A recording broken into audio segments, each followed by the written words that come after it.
আসসালামু আলাইকুম dear viewers. আমরা এই ভিডিওটিতে ব্যাখ্যা করার চেষ্টা করব কেন কোনো কিছুর পাওয়ার শূন্য হলে রেজাল্ট সবসময় 1 হয়, যেখানে সেই কোনো কিছুটাকে আমরা ধরে নিলাম শূন্য নয়। তো যে কোনো কিছুর পাওয়ার শূন্য হলে 1 কেন হয়? এইটা আমরা ২ টা পদ্ধতিতে শেখাবো বা দেখার চেষ্টা করব, ব্যাখ্যা করার চেষ্টা করব। একটা হচ্ছে একটা ম্যাট্রিক্স, আরেকটা হচ্ছে গাণিতিক সূত্রের মাধ্যমে। তো চলুন শুরু করা যাক। এইটা হচ্ছে আমাদের ম্যাট্রিক্স আর এটা হচ্ছে সূত্রের মাধ্যমে। তো ধরুন 2 to the power -1, 2 to the power 0, 2 to the power 1, 2 to the power square, 2 to the power cube, 2 to the power 4। আচ্ছা, 2 to the power 4 মানে কি? 16, 8, 4, 2। আচ্ছা, এই প্যাটার্ন গুলো আমরা একটু খেয়াল করি। দেখেন, এখান থেকে এখানে আসছে কিভাবে? 2 দ্বারা ভাগ। আবার এখান থেকে এখানে 2 দ্বারা ভাগ। সিমিলারলি এখান থেকে এখানে দেখুন ওই একই ঘটনা ঘটছে, 2 দ্বারা ভাগ করছে। তাহলে এখান থেকে এখানে আসার নিয়ম কি হবে? ডেফিনিটলি 2 দ্বারা ভাগ করা হবে। তো আপনি যদি 2 দ্বারা ভাগ করেন তাহলে কত আসে? যেমন এখানে 16 কে 2 দিয়ে ভাগ করছেন 8 আসছে। এইখানে 8 কে 2 দ্বারা ভাগ করছেন 4 আসছে। হ্যাঁ? এইখানে আবার 4 কে 2 দ্বারা ভাগ করছেন 2 আসছে। তাহলে এইখানে 2 কে 2 দ্বারা ভাগ করবেন কত আসবে? 1 আসবে।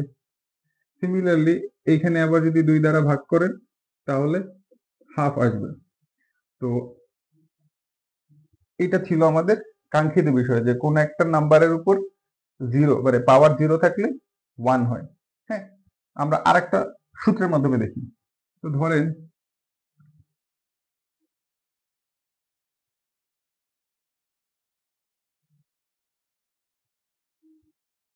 আমরা এটা তো জানি যে কোন কিছুর পাওয়ার এভাবে ভাগ আকারে থাকলে বিয়োগ হয়ে যায়। আচ্ছা, যারা জানি না তাদেরকে একটু ব্যাখ্যা করে দিই।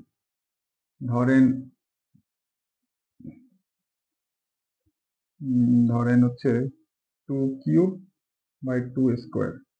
এটাকে যদি আমরা লিখি 2 টু দি পাওয়ার 3 বিয়োগ 2 সমান সমান 2। 2 টু দি পাওয়ার 1 বা হচ্ছে 2।